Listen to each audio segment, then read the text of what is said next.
Muito bem, sejam bem-vindos ao nosso canal Saber Física Superior. Na videoaula de hoje nós vamos fazer aí uma construção do conceito de torque, sendo que torque é uma grandeza física que é muito explorada na física, porém acontece que alguns estudantes, ou talvez a grande maioria dos estudantes, mesmo trabalhando, resolvendo problemas com torque, ainda não entendem muito bem o que significa fisicamente essa grandeza. Pode ser que a equação, pode ser que a compreensão matemática aparece, porém aquele entendimento do que significa esta grandeza, às vezes fica um pouco a desejar.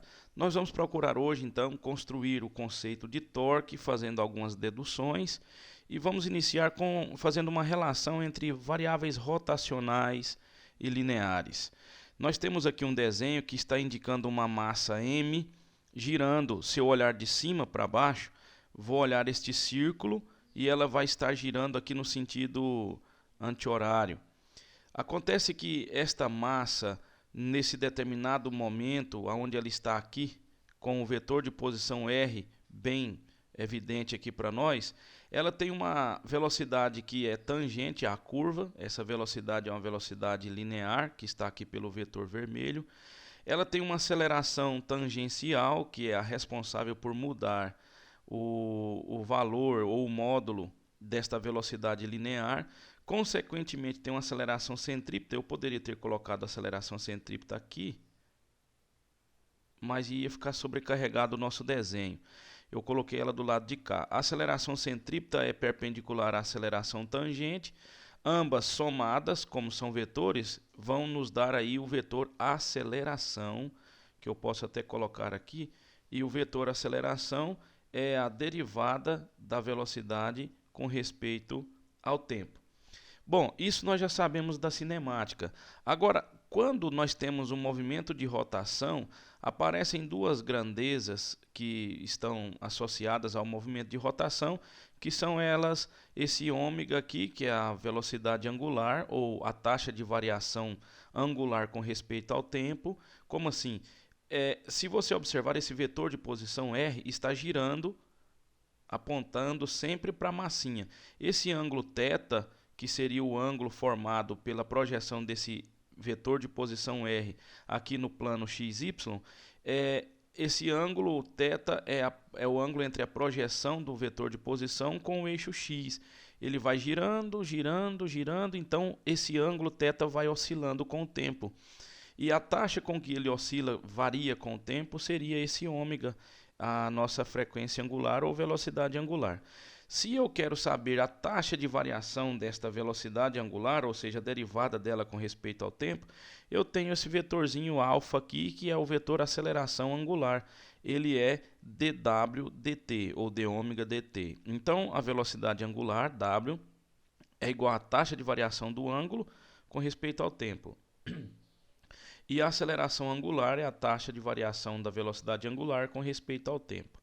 Se nós recordarmos também, a velocidade linear é igual, isso de uma forma escalar, se você pode observar aqui, é igual ao produto da velocidade angular pelo vetor de posição ou pelo raio da circunferência. Se eu olhar vetorialmente, eu vou perceber que, como V é um vetor e é resultado do produto entre outros dois vetores, nós sabemos então que para que isso seja realidade, o produto entre esses dois vetores, o W e o vetor de posição, tem que ser um produto vetorial. Muito bem, então nós temos aqui que V, a velocidade linear, ou essa velocidade que é sempre tangente à curva, é o produto vetorial entre velocidade angular e o vetor de posição da partícula que está girando. Agora nós podemos continuar aqui esta expressão e partir para o ataque da matemática, né? Digamos assim, dv dt. O v é o produto vetorial entre ômega e r, então vai ser d, o produto vetorial aqui, dt. Eu preciso realizar essa derivada, fazer essa derivada aqui. É a derivada do produto. A derivada do produto diz para nós o seguinte: nós temos que a derivada do primeiro vezes o segundo. Esse vezes aqui é o x, porque trata-se de produto vetorial. Eu vou até melhorar isso daqui, deixa eu melhorar isso daqui para você. Esse vezes é o produto vetorial, nós não podemos perder isso de vista. Mas o primeiro vezes a derivada do segundo. Muito bem, então eu tenho aqui a soma de dois vetores, eu tenho este vetor, que é o produto vetorial de d ômega por r. Quem é d ômega? D ômega dt é a aceleração angular, essa aceleração de verde aqui, o vetorzinho para cima. E aqui do outro lado eu tenho um outro vetor, que é o produto vetorial entre ômega e dr dt. Quem é dr dt? É a velocidade linear, esse vetor de vermelho aqui. Se eu fizer o produto de... Aqui eu vou colocar bem para você. Aqui eu tenho ômega vetor r. Se eu fizer o ômega vetor r, vai me dar um vetor que estará bem na direção de AT, aceleração tangencial. Como você pode fazer isso? Você pode fazer pelo determinante, você pode fazer também pela regra da mão direita. Coloca os 4 dedos indicando o vetor verde aqui, que é a aceleração angular. Esses 4 dedos você gira ele no sentido de r. Você vai ver que o seu polegar sobra na direção e sentido desse vetor azul aqui, que é a aceleração tangencial. Então aqui nós temos a aceleração tangencial. Agora, desse outro lado, eu tenho o ômega vetor v. V é dr dt, né? Vamos até anotar aqui, ó, que v é dr dt. Se eu tenho esses dois vetores e se nós precisamos fazer o produto vetorial entre eles, regra da mão direita.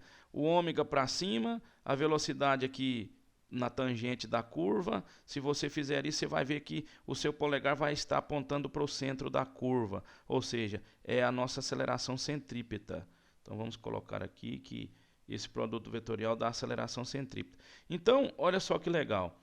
A aceleração é igual a aceleração tangencial mais aceleração centrípeta. Isso é óbvio, porque esta aceleração aqui é a resultante do somatório vetorial dessas duas outras componentes aqui, a aceleração tangencial e a aceleração centrípeta. Agora, vamos então colocar aqui bem claro a aceleração tangencial. Olha só, a aceleração tangencial é então o produto vetorial entre alfa e r. Ele é alfa, vamos melhorar essa letra, é o produto vetorial entre alfa e r. O que é a definição de produto vetorial? A gente pode dizer que a aceleração tangencial, o módulo dela, é igual ao módulo de um vezes o módulo do outro vezes o seno do ângulo entre eles. O alfa e o r têm 90 graus fazem 90 graus entre si. 90 graus. Qual é o seno de 90 graus? É 1. Então, nós podemos dizer que a aceleração tangencial, o módulo dela, é exatamente alfa vezes r. Guarde essa expressão. Então, agora, nós vamos para o vetor aceleração. Vamos aqui. O vetor aceleração centrípeta. Aceleração centrípeta é o produto vetorial entre ômega e v. Então, vamos colocar o módulo dessa aceleração como sendo o módulo do primeiro vezes o módulo do segundo, vezes o ângulo entre eles, que é 90 graus. Você pode ver isso aqui. O ômega está para cima e o v é tangente à curva. Se você colocar os dois vetores unidos pelas suas origens, você percebe que eles fazem 90 graus. Seno de 90 é 1, o v é W vezes R, então se eu colocar W vezes R no lugar do V, vezes o W, vai ficar W ao quadrado, vamos anotar aqui, aceleração centrípeta é o ômega ao quadrado, ou W ao quadrado, como queiram, vezes R.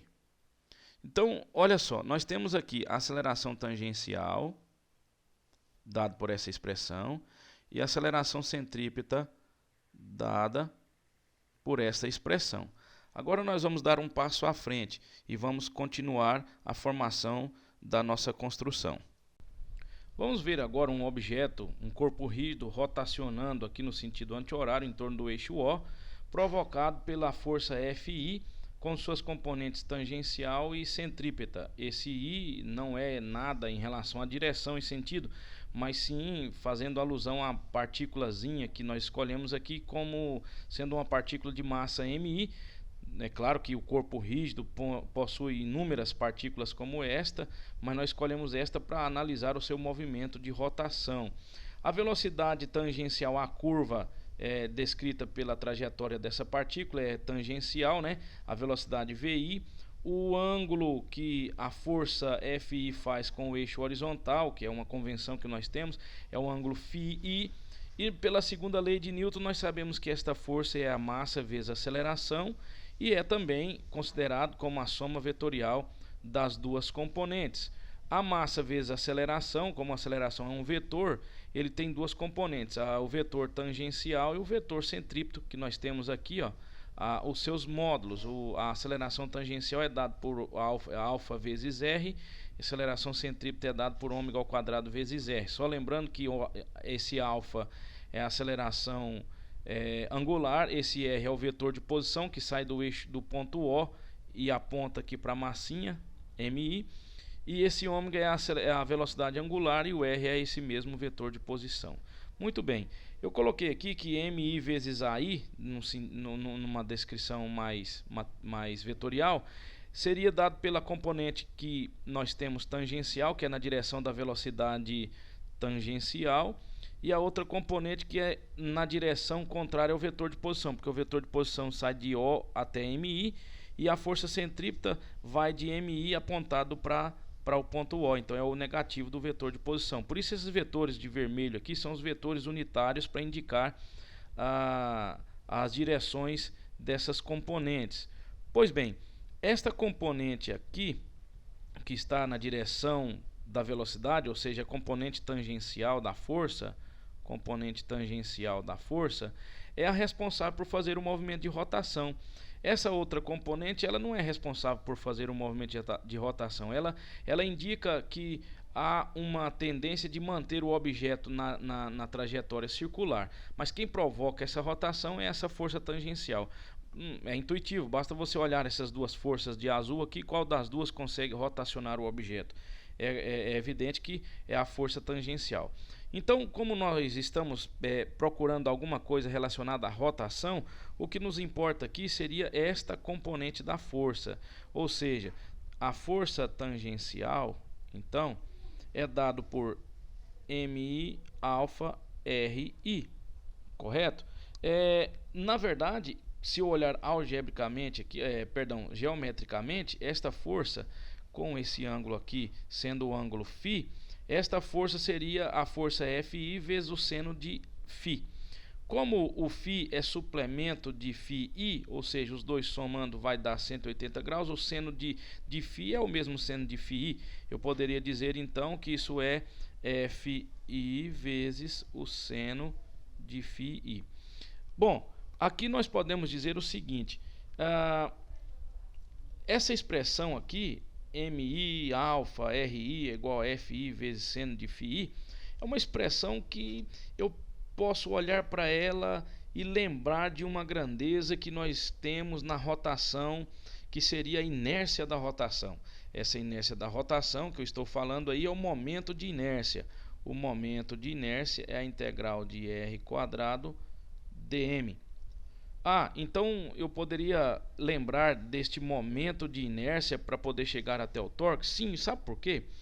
Porque se eu trazer aqui esta expressão de uma maneira mais simplificada, eu poderia dizer o seguinte, que ela, se eu olhar para uma massa girando em torno de um certo ponto de rotação, o seu momento de inércia seria dado por r quadrado vezes m, não é isso? R quadrado vezes m. Então, eu tenho algo que me dá aqui uma pista para esse r quadrado. Esse r quadrado eu não encontro aqui em lugar nenhum, eu encontro um r apenas. Então, que tal, olha só, digamos, o insight que nós poderíamos ter para poder usar aqui o momento de inércia na nossa expressão que acabamos de encontrar. Que tal nós multiplicarmos tudo por r? Se eu multiplicar tudo por r, olha, multiplicando por r, claro que o RI, nós vamos ter o seguinte, esse MI vezes alfa vezes RI ao quadrado igual a FI vezes RI vezes seno de φi. Muito bem, eu vou organizar isso aqui. Nós podemos colocar assim, ó. Veja só, RI ao quadrado MI alfa é igual a RI vezes FI vezes seno de φi. Essa expressão aqui, RI ao quadrado vezes MI vezes alfa, é igual a esta outra expressão. Nós vamos apelidar isso aqui de tal. Esse tal I, então, veja só, o tal I é exatamente, vamos colocar aqui, ó, tal I é igual a RI quadrado MI vezes alfa. O que nós temos aqui, veja só, é exatamente uma expressão relacionada a uma partícula MI. Se eu quiser o tal aqui e essa expressão total, digamos assim, eu teria que fazer o somatório de todos os tals que nós temos aí, ó. E isso me dá então o somatório de RI quadrado MI vezes alfa. O alfa é uma constante, eu posso tirar do somatório. Vai ter aqui então RI ao quadrado vezes MI. Bom, isso aqui, pessoal, é o momento de inércia de uma partícula rotacionando em torno de um eixo. Isso aqui é o momento de inércia de um corpo rotacionando em torno de um eixo, tomando as massas como uma massa infinitesimal. Mas eu lembro também que o nosso momento de inércia, se nós temos uma massa não infinitesimal, mas uma massa iésima, como essa daqui, ele era também o somatório de R quadrado vezes MI. Bom, RI, na verdade, RI quadrado vezes MI, o seu somatório é de I igual a 1 indo até um número qualquer aí de massas, né? Um número muito grande de massas. Isso aqui é o nosso momento de inércia. Então, que tal eu colocar isso aqui como momento de inércia? Veja só, o nosso tal aqui, total, seria então alfa vezes o momento de inércia. Ou, se você preferir, poderíamos colocar tal como o momento de inércia multiplicado por alfa. Bom, agora eu quero que você pare um pouquinho e pense aqui comigo. Esta expressão do tal é muito semelhante à expressão da força. Por quê? Porque olha só, aqui na segunda lei de Newton,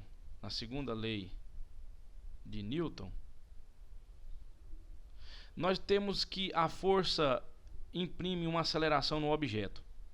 E o que resiste ao movimento do objeto é a massa. Então, a massa é a inércia do movimento de translação. E a aceleração é provocada pela força. Veja só. O momento de inércia aí é a inércia da rotação.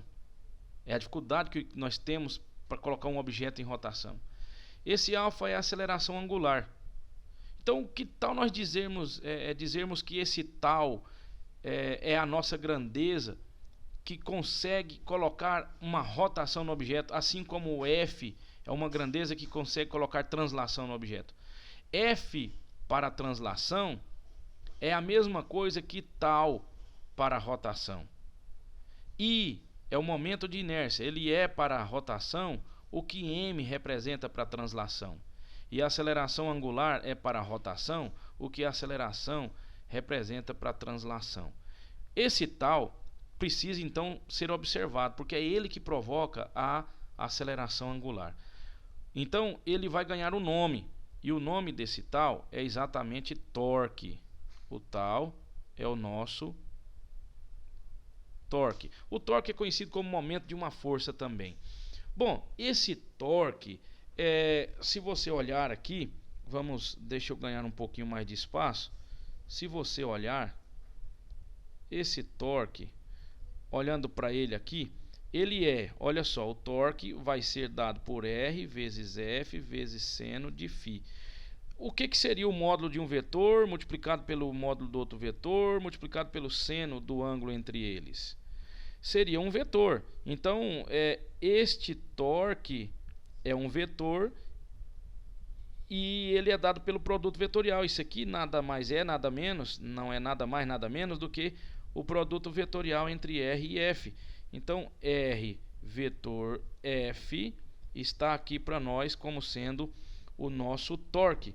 Opa, então veja só, o torque é um vetor que é dado pelo produto vetorial entre o vetor de posição e a força aplicada. O torque é também o momento de inércia multiplicado pela aceleração angular. Como o torque é um vetor e a aceleração angular também é um vetor, vou colocar o símbolo de vetor aqui. Nós agora encontramos quem é esse torque. O torque, se eu associar estas duas expressões aqui, uma com a outra, ele é o que a força representa para o movimento de translação. Repetindo, o torque produz aceleração angular. A força produz aceleração de translação. Opa! Então nós podemos entender o torque de uma vez por todas. Ele é uma grandeza física vetorial que indica a grandeza que é responsável por produzir aceleração angular nos corpos, ou seja, é o torque, a grandeza responsável pelo movimento de rotação, assim como a força é responsável pelo movimento de translação. Agora então vamos observar o torque como um vetor, para ficar um pouco mais caprichado aqui para nós. Imaginemos um objeto qualquer, e esse objeto tem o seu ponto de rotação mais ou menos aqui nesse local, e em um ponto qualquer eu faço uma força F1, e esta força está sendo realizada num ponto cujo vetor de posição é R1. E se eu observar aqui, a direção do vetor de posição vai fazer um ângulo com a força que eu vou chamar de φ1. O torque desta força, então o tal 1, é o produto vetorial entre R1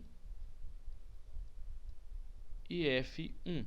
Se eu fizer aqui pela regra da mão direita, eu vou perceber que o torque é um vetor que aponta para dentro do nosso quadro branco aqui. Põe os 4 dedos na direção de R, na direção de R1, né? E joga para o F1. Na verdade, então vai dar para fora, né? É o vetor que sai da lousa. Eu posso colocar como sendo um pontinho que é a ponta da seta que nós estamos vendo. Esse aqui é o nosso tal 1. Se eu colocar em um outro ponto aqui uma força F2 numa posição que é indicada pelo vetor de posição R2, o torque realizado por essa força F2, o tal 2, vai ser o produto vetorial entre R2 e F2, fazendo aí pela regra da mão direita. Aqui temos a direção do R, aqui teríamos um ângulo φ2. Bom, esse produto vetorial vai ser 4 dedos na direção do R, volta os 4 dedos para a força, o polegar fica para dentro, então o tal seria para dentro, o torque seria para dentro, o torque 2. Então eu posso ter um torque que seja ele positivo e um torque que seja ele negativo. Bom, esse torque aqui seria um torque para dentro, ele seria, vamos convencionar então como sendo um torque para dentro, não, desculpa, para fora, né? Seria um torque, vamos dizer, positivo, porque ele está para fora, vamos convencionar ele como sendo um torque positivo. E esse torque aqui para dentro, vamos convencionar ele como sendo um torque negativo. Daí vem os sinais do torque. O torque 1 é o que é realizado pela força F1, é no sentido, ele provoca uma rotação no sentido anti-horário. O torque 2, ele provoca uma rotação no sentido horário. Então, anti-horário é positivo e horário é negativo. Agora vamos buscar uma outra questão aqui, que eu acho que vai ser muito importante para nós terminarmos a nossa aula. Eu tenho aqui um eixo Y e um eixo X e um vetor de posição indicando aqui um ponto onde uma força F está sendo aplicada, vamos chamar esta força de F, e aqui um vetor de posição. Se eu continuar aqui, eu tenho o ângulo φ, vamos chamar isso φ'. O torque aqui vai ser o produto vetorial entre R e F. Olha, o torque vetorial é este, então eu posso olhar também o torque como um módulo, e esse módulo seria dado pelo módulo de R vezes o módulo de F vezes seno de φ'. O torque então é R vezes F, o seno de φ'. Se você observar, o seno de φ', olhando por esse triângulo retângulo aqui, esse φ' aqui, ele vai ser suplementar a esse outro ângulo aqui. Posso colocar aqui dentro, ó, esse ângulo aqui como sendo um φ. Então eu posso dizer que esse seno de φ' é o mesmo seno de φ. Olhando para o triângulo retângulo, esse cateto aqui, ó, é o cateto oposto do φ. Então eu posso dizer que seno de φ é a mesma coisa que esse cateto oposto, que eu vou chamar de B, dividido pelo módulo de R. Então vamos colocar aqui que o tal é igual a R vezes F vezes o seno de φ é B sobre R. E isso vai me dar o seguinte, que torque é igual a F vezes B. Esse R corta com outro R. Essa expressão me indica uma coisa interessante. Esse B aqui, nós vamos dar o nome para ele de braço. Braço de alavanca.